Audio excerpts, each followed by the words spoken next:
paper that I'm going to present is still fairly close to what was in the abstract. And I will be telling you about some computer simulations that we've been doing recently having to do with the old question of what happens in a pore, especially to the condensation evaporation behavior when the pore wall has a significant energetic heterogeneity. So, to define the systems that we're working on, we will be talking about straight wall cylinders. When you start messing about with the level of heterogeneity in a pore, in particular in a pore wall, you find that if you change one parameter, that a variety of other parameters change. And you have to make a concerted effort to focus on the heterogeneity change and not let extraneous changes in other things happen. For example, if you were to change the nature of the atoms in the pore wall, that might very well change the average radius of the pore, and then we would be trying to compare different sized pores, which is not a good thing. So you can see that we're going to hold some of the variables constant as we vary the heterogeneity. And we'll be studying krypton. Any rare gas will do, but krypton is our choice, at a temperature very near to its boiling point, and using a grand canonical Monte Carlo algorithm, which is a standard way to get absorption isotherms from the simulation. In order to set the picture for myself and for other people that will follow, we like to view simulations as numerical experiments, not as theory per se. The advantage, or the contrast with real experiments, is we have an extremely detailed knowledge of the pore system that we start with because we have to find it for our own purposes. Secondly, we can get extremely detailed supplemental data about the microscopic behavior of the atoms in the pore. And thirdly, and most important here, is that we can generate systems that don't necessarily exist in nature. And that allows us to vary some parameters, or vary some properties in a convenient way that's really very hard to get in the real world. So, as you see, we generated these cylindrical pores by taking a cube of amorphous material, randomly close-packed spheres, making a cylindrical space in the center, and then getting the gas pore wall interaction by summing over these atoms. And the roughness, or the energetic heterogeneity, depends on the relative sizes of the gas atom, which we're going to keep constant, and the atoms that make up the solid. So we can vary this heterogeneity, at least to a limited extent, by varying the size of the solid atoms. And I just list, for convenience, the energy parameters for the krypton-krypton interaction here.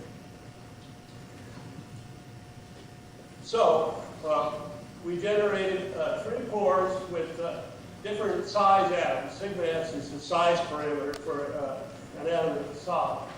And it turned out that the values that we used and the range that we used, the results were rather disappointing, as you'll see, in the sense that not very great changes in the heterogeneity and in the thermodynamics were observed. The size parameters for these solid atoms were 1.8, 2.3, and 3.1 angstroms.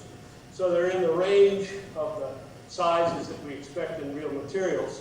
We were not trying to generate any real pore, but if you pressed me, I would say that the material that we were closest to would be the MCM zeolite, but don't try and compare quantitatively what we're getting with MCM zeolite in the first place. MCM zeolite is one material, and we're going to look at 5 different pores, 5 different solids. Because we didn't get enough enough change from these variation in sizes, then we decided, well, we would make a corrugated wall, not just cobblestone effect of having a layer of atoms by roughing that cobblestone layer by extracting it. Let's say it's erosion poor repair, and 1/3 of the cobblestones have been taken out in the first case, and that produced more heterogeneity, as we will see. And then we thought, well, we'll go for it all and make a large corrugation by taking half of the atoms out of the cobblestone street and letting them come from the innermost 1.5 layers of wall. So, and that one really changed things in an interesting way. And so the first question is, we have a random an amorphous array of solid atoms in these pore walls. How can we characterize the absorption system? And the first thing that we did was to actually calculate the absorption energy, we call it U min, for atoms at various points in the pore wall. In fact, 3,000 different points to get a big array of data. And at the same time we calculated the minimum in the potential energy, we also calculated the position of the minimum, because that's one way to characterize the pore size. And we take this position in the minimum as more or less, and you will see that it really is more or less, the location of the first layer of absorbed atoms, which is going to be roughly cylindrical at a distance about 10 angstroms from the pore axis. And so, having got these 3,000 data points, there's not, I can't show you a view graph or even a lot of view graphs with all those numbers. So we can do one of two things. We can get the distributions of the minimum energy. So this is in essence like a site distribution that you get in ordinary studies of heterogeneous systems, except that we do not describe these things as sites. We just describe it as a distribution of absorption energy. Or we can ask, well, how rough is the surface physically? And that is described as showing you a distribution of the minimum energies, or the positions of the minimum energy. Or I'll show you at least one plot of the contour diagram of constant energy. It's like a topographical map, and it contains a lot of information which is a little hard to digest in the time that we have available. So let me begin with the distributions of distance. So this is telling you about the physical roughness of the pore, and the 10 angstroms is the value that we want to hold constant as the average. And the green curve is the one, it's a rather narrow curve. There's not much heterogeneity in the distances, and as you'll see in a second, not much in the energies either. That's the smallest solid atoms, and it's like a cobblestone street where the cobbles are the stones are quite small, and you don't even notice that they're discrete stones as you drive over. As we enlarge the size of the cobbles, the distribution gets broader and broader, and then finally we tried what I call the low corrugation. That's the initial attempt at corrugation where we took out 1/3 of the atom, and that makes it somewhat broader. And then the final one, LC is large corrugation, SC is small corrugation. The final one, the large corrugation, you can see we get a very wide range of distances because we have really sort of destroyed the structure of the pore wall by extracting so many atoms from it. And here is a distribution of the energies. Okay, so this tells you the popularity or the fraction of the surface that has a particular energy, and you can see again this green curve is rather narrow. It's not too far from being homogeneous. The energy distribution is not great, but if we jump to the large corrugation one, there's a very wide range of absorption energies. So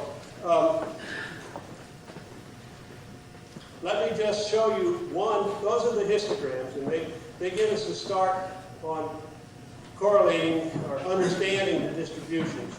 I'll show you one a pair of these contour diagrams. So these are lines of constant energy, and the coordinates here, Z is the distance down the axis of the pore, and phi times r is the cylindrical coordinates for the distance around the circumference. You remember that the circumference is 2 pi times the radius, so it's 63 angstroms, and the average radius is 10. And so this is the position of an atom. It would be the position of an absorbing atom somewhere in the pore. And the point that I wanted to make is if you look at this one, you'll see extremely steep variations in points. The contours of varying R are very, very close together. Anyone who's read a topographical map means that that's a cliff. And down in the bottom, there is what I would call a nanochasm, a very deep valley. And every time I get a deep valley in the position, I also get a very deep minimum in the energy. The atoms can fall down into these micro nanochasms and interact with a number of neighboring solid atoms, and this is what gives rise to the large values of absorption energy. And this, by the way, is the only one of the 5 pores that exhibits this behavior, and it's the one with the very large corrugation that we extracted many atoms of. Okay, so that's the characterization of the surface.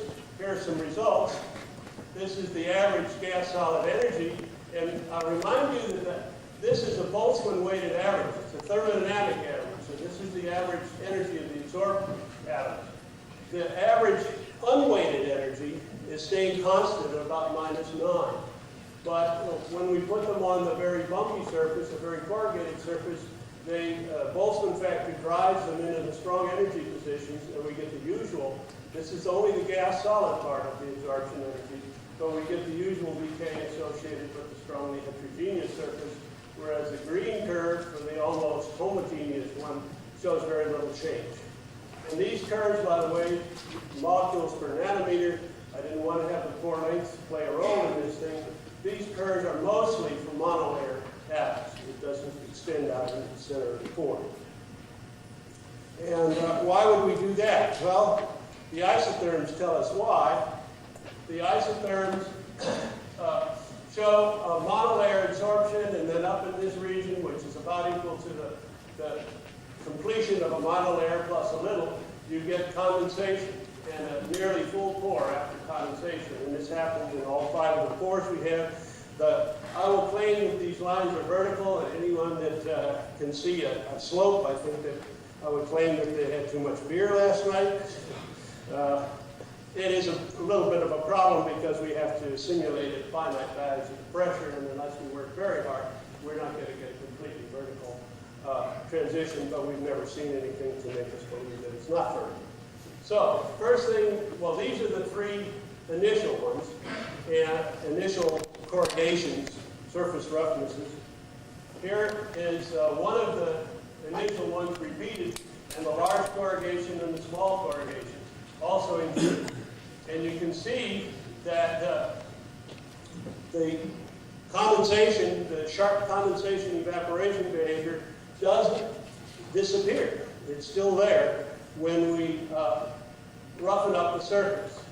Now, the positions of these risers, the riser and the faller, or the adsorption and the desorption, they move around a bit, but not enormously. It's amazing to me, well, it was amazing originally to me that these systems were so stable to the variations in the heterogeneity. Now, the low coverage parts of the isotherms are changing fairly noticeably, particularly that large corrugation case.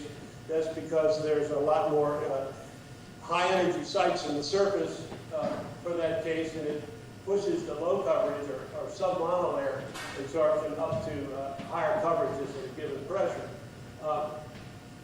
But the condensation doesn't occur until after that monolayer is finished. And so the monolayer is covering up. Our argument is that the monolayer is covering up some of this heterogeneity and making it appear to be somewhat less sensitive to the actual heterogeneity that we introduced. Now, the last thing I want to show you is the density as a function of distance from the pore center. Sorry, this should not be Z, it should be R, density away from the pore center. You can see that there's a maximum, that the first layer is occurring somewhere close to 10 angstroms, the way we would expect. And this is for one of the more homogeneous pores, so we get a nice second layer behavior and even a third layer. This is a nearly full pore, and it's found just after the condensation is complete. This is a monolayer plus a little bit. The monolayer is shown here, but there's a little bit in the second, and that's the situation just before the condensation begins. And I wanted to show those not because they're so exciting, but in order to contrast the behavior with what happens when we roughen up the surface as much as we can. There, the first layer is in bad shape. It seems to have several bumps in it, and it's a little hard even to define what it is. And in this particular case, the full pore, the layer structure is not quite destroyed, but it's in pretty bad shape. So that certainly making the pore as physically rough as we have changes some of the properties in an important way, but it does seem to leave the condensation evaporation behavior, I won't say unchanged, but only slightly changed. And these are a couple of conclusions that we might draw. And the point is that vertical is put in here in quotes for those who really look closely at the view graphs. They're not quite vertical, but they would be if we worked hard enough. The only general conclusion that I can draw from what we've seen, which is, here's a view graph with all 6 of the sorry, that's not the right one. This is the one with all 6 of the, all 5 of the pores shown at once. No, 8 cases. In here in 4, it was in here in the file to begin with. Yes. People tell you you shouldn't put too much information on one slide. So this slide is after the conclusion of the talk. You're free to ignore it if you wish. It shows all 5 of the isotherms in various colors, as you can see. And if you inspect it long enough, you will notice that the roughest pore is the one with the narrowest hysteresis. And that's about the only conclusion that you can draw that I would say would not be guessed at even before the work began. So with that, I will close. Thank you.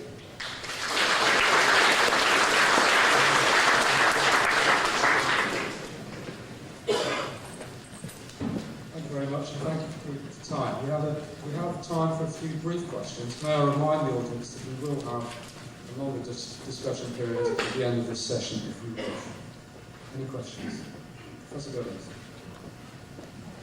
Bill, I was a little surprised that all of your results show capillary condensation this evening, because we have done some work on an activated carbon with a very strong absorbing site of water, and we found that if you have an appreciable number of these capillary sites, you don't get any capillary condensation. So maybe our heterogeneity is more extreme than what I suspect. The energy of our sites were like a ratio of 15 to 1 between the 3 sites. Yeah, we never achieved, obviously the distributions of energy show that we weren't anywhere not near like 15 to 1. It was much smaller range. That's about the maximum you can get with geometric heterogeneity. But if you start with what we call chemical heterogeneity, which is the case you're talking about, then the range of energies just is unlimited practically, and I'm not too surprised that you could destroy hysteresis. One more brief question. Dave. Your large corrugating pore presumably has a effectively larger limit. Well, we scaled everything. We scaled everything so that the average radius was the same. Because the amount, the density of the pore seems to be higher. Yeah, right. These differences here were unexpected, still are. But I would say that the holes, these chasms that we created, have a very large energy. And because of the Boltzmann weighting, atoms go into those holes and stick there very tightly. And then you can build on top of that. That's a tentative explanation. I puzzled about this when we first saw it. I reran some of the simulations to make sure we hadn't put in a wrong parameter, and then I began to seriously try to think of an explanation. I'd be delighted to hear alternative suggestions.